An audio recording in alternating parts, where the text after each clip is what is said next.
Hey guys, Dr. Eric, the fitness physician, where I talk about all things related to hormonal fitness, muscle medicine, hormonal optimization, longevity, and much, much more. So, I did a schematic last week about growth hormone and IGF because I'm relating it all to the hormones. I'm going to talk about the different hormonal cascades that we can implement above and beyond the basic stuff.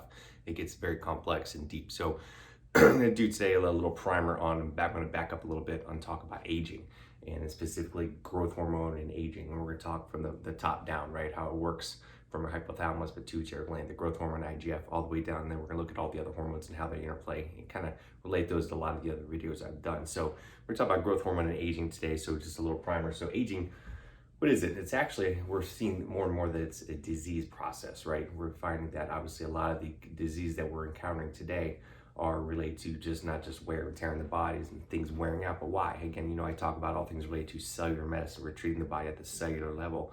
Well, things wear out, things go wrong at the cell level, and we're finding that a lot of these degenerative diseases are because of aging.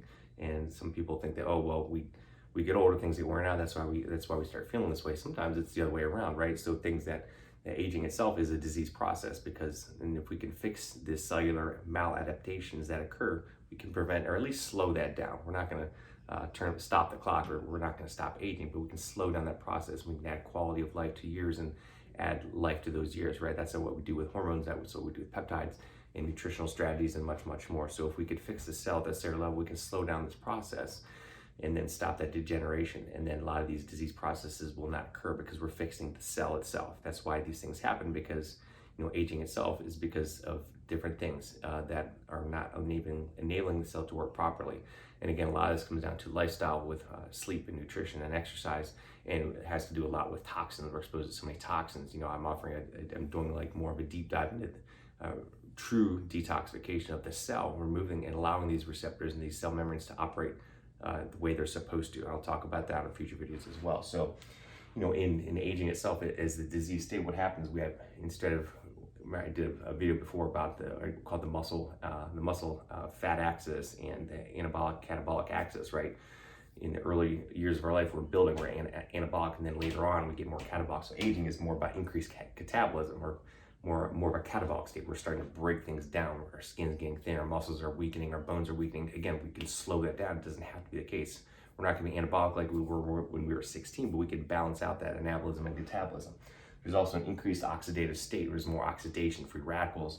There's decreased redox. Again, it's that balance between oxidation and reduction, which I'll talk about in other videos.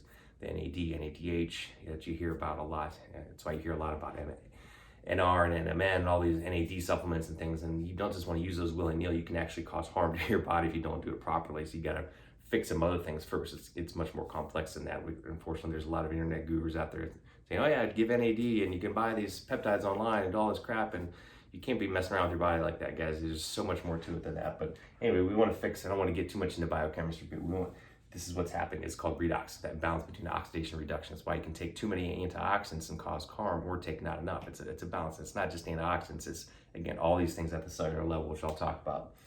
Mitochondrial dysfunction is big as well. Our mitochondria, the powerhouse of the cells, start to, again, break down. Why? Because the cells are breaking down. They're not getting the nutrients they need. They're not getting the toxins out that they need to get out of. We're not providing it what it needs, and it's breaking down at the cellular level. So, that's what we need to fix. And I'll talk about in the next video more about mitochondrial dysfunction. So again, with aging and as a disease process, we're getting less sleep. There's less energy, right? People are getting fatigued. They're not sleeping well. If you read Matthew Walker's book on sleep, it talks a lot about this as well, as how there's decreased REM sleep, decreased deep stages of sleep, which can affect everything in our bodies. And of course, this affects energy. Decreased energy because the cells and mitochondria are not functioning properly. They're not putting out the ATP, the energy that we need, which of course then affects other cells. As I talk about, when the cell starts going bad, the tissues start going bad. When the tissues start going bad, the organs go bad. When the organs go bad, we all start to go bad. So sleep and energy, it's not just about, hey, I feel good. It's everything. It's your heart function, right? Cardiac output, how much blood is flowing, your neurologic function, and so much more. With aging, there's decreased immune system function. Our T cells or B cells, our immune system is not functioning as well, enabling further infectious diseases to attack us and break things down. There's a decrease in pH. We're getting more acidic, which is causing bone breakdown, muscle breakdown, and again, more cellular dysfunction. There's increased bone demineralization. Again, we're not getting it, balancing out the acid base. We're not getting the right nutrients, not enough sleep, etc. And again, our bones are starting to break down. We're getting osteopenia and osteoporosis. And on the flip side, we're getting increased sarcopenia. I talked about sarcopenia before, how losing muscle mass, how important that is. The muscle is in a metabolic and an endocrine organ, and we need that. And as we lose that, it can be massively detrimental to our health and our overall quality of life and well-being. Of course, all these things contribute to decreased activity.